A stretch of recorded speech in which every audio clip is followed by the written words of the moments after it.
So there are 156 million blogs out there live right now. And by the time we're done with this conversation, the way I said at Kicking Up Your Social Media, that number will grow.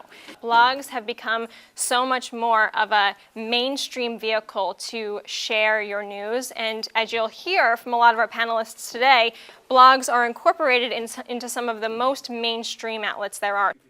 Do your organizations have social media policies set up in terms of what you can talk about and what you can't, how personal you can be, and you know, the drawing the line between writing on behalf of your organization and being personal?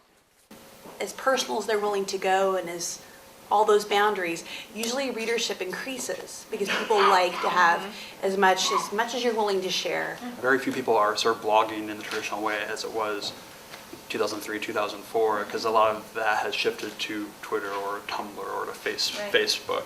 So at least for us, there's a lot of room for our reporters to have very strong voices. For the folks here that started as traditional journalists, it's kind of a new piece of this all, to have to think about what the tags are and how you're doing that. Anyone want to take that? So I brought in the IT guy, you know, and he's your classic IT guy, and he just pointed to, like, look at the hits that this one got. You know, you wrote this article about this restaurant, you had a keyword in it, 500 people read it. You wrote this one, it didn't, you know, 50 people did. And that just shifted the game, because at the bottom of the day, people do want their thing read. So they still do clever titles, but they think more about keywords, and they look in the Google Analytics to see what would have been a better keyword to use. Do you use Twitter feeds as a method by which to push out some of your reporting, or do you use them more reactively in watching trends happen?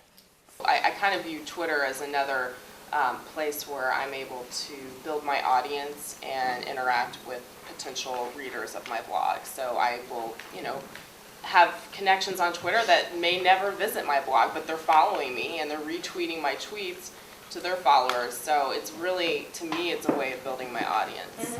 How many of you tweet? I'm curious. So the hashtag and all that, I mean, those things are essential in terms of trends.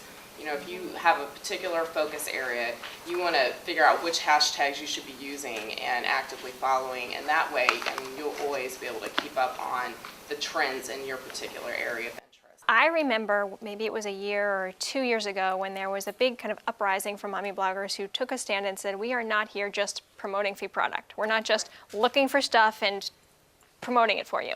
So tell us about the kind of ethics of being a mommy blogger, the kinds of things you like to focus. I know you are very much focused on sharing good information with your community, but go ahead and talk about that a little bit. It's grown just because it's a niche, and I think that's important with all different sectors of online writing, because now there's just so many voices out there that you need to find a niche. And I think mom blogging is one of those, because you're going to have your audience. So just finding your niche audience and speaking to them